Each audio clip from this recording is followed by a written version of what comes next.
Your boy Jude Black, Shalom L'Chaim, purified drinking water. Sorry about the setup. I know this is all new. This is me answering emails and drinking water with some of my 200,000. Speaking of that, there is 9 out there.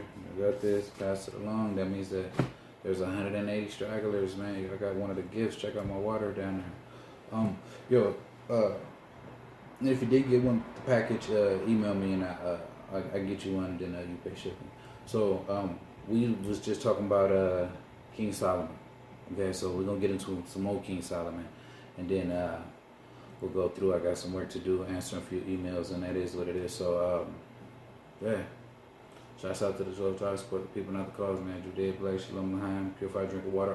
And I apologize for the tilt to the camera, and I apologize for my laptop being in the way. And I showed you the setup, right? Okay, so anyway, so figure out how to do this right here. Okay, cue that music I like. Material slave, trying to polish this ball and this chain, cause I don't think twice. Just keep it out of my sight there. Well, bitch, don't kill my vibe. Oh, bitch, don't kill my vibe. Well, Solomon, the son of King David and Bathsheba, stands out as a notable figure in the biblical scriptures, recognized for his remarkable wisdom, wealth, and pivotal role in the construction of the Temple of Jerusalem. His ascent to the throne of Israel occurred amid challenges and family intrigues after David's death. Adonijah, his son, attempted to seize the throne, but the prophetic intervention of Nathan and Bathsheba ensured that Solomon, God's chosen one, was crowned king. The divine revelation to David, recorded in the first book of Chronicles, chapter 22, was clear. God stated, "You have shed much blood and fought many wars, therefore, you will not build a temple in my honor. However, your son, who will be a man of peace and tranquility, will build the temple in Jerusalem. His name will be Solomon, and I will provide peace and quiet to Israel during his reign. I will calm all the enemies around him." Solomon, whose name is derived from the word shalom, meaning peace and signifying peaceful, is also called in the Bible by the name Jedediah, which means beloved by the Lord. The approximately 40-year reign of King Solomon over Israel took place between 971 and 931 BC. The early years of Solomon's life and youth are practically unknown, but based on biblical information about David's family life, it is possible to establish a context for the environment in which Solomon grew up. David, known for his multiple wives, faced numerous family problems, resulting in intrigues among wives and children seeking prestige and power. Solomon emerges in biblical history during a tense period in the royal family, as a struggle for the throne of Israel unfolds due to the old age and weakness of King David. Before this episode, Absalom, Solomon's half-brother, tried to usurp his father's throne but without success. Later, Adonijah, David's eldest surviving son, also attempted to proclaim himself king over Israel, echoing Absalom's move. Adonijah had the support of Joab, David's former general, and the priest Abiathar. He made numerous attempts to occupy the throne, including organizing a coronation festival. However, upon discovering Adonijah's plan, Bathsheba, the prophet Nathan, the priest Zadok, and other allies worked to remind David of the unfulfilled promise regarding Solomon as his successor. Thus, David issued orders related to Solomon's ascent to the throne, and he was crowned king of Israel, anointed by Zadok. Probably, at the time of his coronation, King Solomon was no more than 18 years old. He began his reign by promoting stability and unity in the kingdom. His most striking characteristic, which set him apart among the leaders of his time, was his extraordinary wisdom. In the early days of his reign, Solomon established a significant covenant with God, revealing not only his wisdom but also his intention to seek divine guidance in his government. The details of this covenant and its conditions are documented in the first book of Kings, chapter 3, verses 3 to 14. The crucial event took place in Gibeon, where Solomon offered sacrifices before the Lord. That night, God appeared to Solomon in a dream and said, "Ask me what you want, and I will give it to you." Solomon expressed his humility, acknowledging the responsibility of leading the people of Israel. In particular, he mentioned his need for wisdom to judge and rule justly. He recognized his absolute dependence on God to guide his steps and make wise decisions that would benefit the people of Israel. Solomon's choice to ask for wisdom instead of wealth or personal success demonstrated his desire to lead with integrity and justice, reflecting the heart of a wise and God-fearing leader. God's response to Solomon's plea was remarkable. God praised the king's choice and, in addition to granting the requested wisdom, promised additional blessings, including riches and honor that would be unparalleled in the history of Israel. A famous episode illustrating this wisdom is the one involving two women disputing the maternity of a child. The narrative found in the first book of Kings, chapter 3, verses 16 to 28, describes two women who lived together and gave birth around the same time. However, one of the children died, leading both women to claim the surviving child as their own. Faced with this impasse, the women appeared before King Solomon seeking justice. Instead of making a hasty decision, Solomon proposed an extraordinary solution. He suggested splitting the child in half and giving each woman half. The response of each woman revealed the true mother. The woman who genuinely loved the child pleaded with the king not to harm the child and instead suggested that the child be given to the other woman. The other woman, who was not the biological mother, agreed to the proposal of division. Solomon's astute response revealed the true mother, the one willing to give up the child to protect it from harm. So, Solomon declared that the legitimate mother was the one who had shown genuine maternal love. He ordered that the child be given to this mother. In addition to his wisdom, Solomon also stood out for remarkable achievements, including the construction of the Temple of Jerusalem.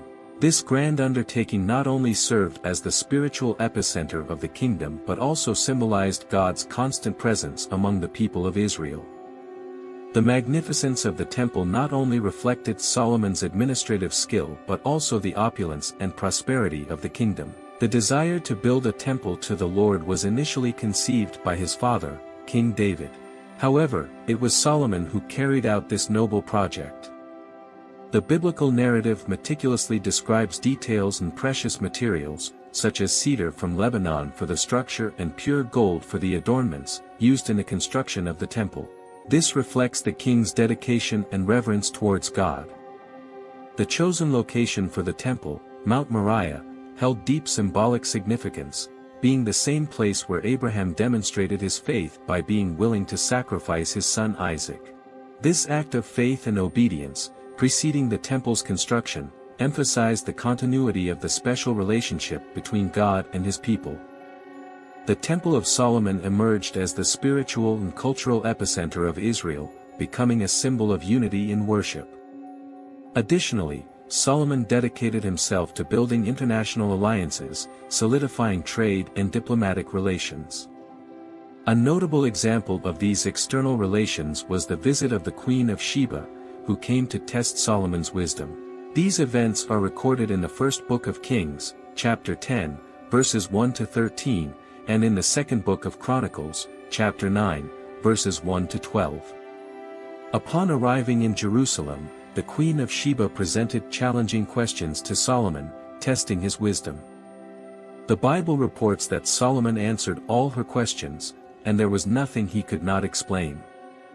The queen's journey to Jerusalem was marked by an impressive caravan, carrying an abundance of spices, gold, and precious stones. The exchange of gifts during the visit highlighted the elevated diplomatic nature of this encounter. In addition to the visit of the Queen of Sheba, Solomon established diplomatic relations with other kingdoms. He formed marital alliances with princesses from neighboring nations, such as Egypt and Phoenicia, a common practice at the time to strengthen alliances and promote peace between kingdoms. However, throughout his reign, Solomon was not immune to failures. Despite being acclaimed for his wisdom and grandeur, his story is also marked by mistakes and deviations that eventually had significant consequences on his government and the history of Israel. One of Solomon's major missteps was his involvement with foreign women, going against divine instructions. The first book of Kings, chapter 11, verses 1-3, recounts that Solomon had many foreign wives, including the daughter of Pharaoh, and took princesses from neighboring nations, disobeying God's law that prohibited marriages with women who worshipped other gods. These marriages were not just political alliances, they also introduced foreign cultural and religious influences into Israel. The foreign wives brought with them religious practices that gradually exerted a negative influence on Solomon. He began to tolerate the worship of various idols and participate in rituals that were contrary to the exclusive worship of the God of Israel. The culmination of this deviation was the construction of temples for the idols in honor of the deities of his wives, an act that directly contradicted God's commandments.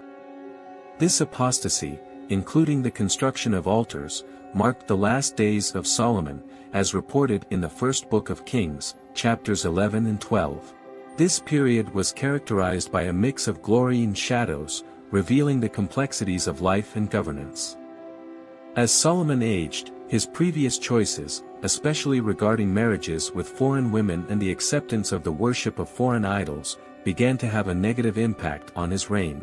The anger of God manifested, raising adversaries against Solomon. Jeroboam, a trusted official, rebelled against the king and became a prominent leader who would eventually lead the northern tribes. Solomon's death marked the end of an era. He passed away after a reign of 40 years, leaving a legacy that included the majestic construction of the Temple of Jerusalem and a period of unprecedented peace and prosperity. The Bible does not provide specific details about the exact cause of Solomon's death. However, in the first book of Kings, chapter 11, verses 41-43, it is recorded that the rest of Solomon's story, his actions, and the wisdom he demonstrated, are written in the book of the Acts of the Kings of Israel. He rested with his ancestors and was buried in the city of David, his father. His son, Rehoboam, succeeded him. With Solomon's death, Rehoboam ascended to the throne, resulting in the division of the kingdom of Israel into two, the northern kingdom, led by Jeroboam, and the southern kingdom, consisting mainly of the tribes of Judah and Benjamin, led by Rehoboam. Thus, the last days of Solomon were followed by a tumultuous transition for his son, who witnessed the division of the kingdom built by his father, facing the consequences of his choices. Solomon's story is an eloquent reminder of the importance of ethical and spiritual decisions and the long-term consequences of these decisions in the life of a leader and the fate of a nation.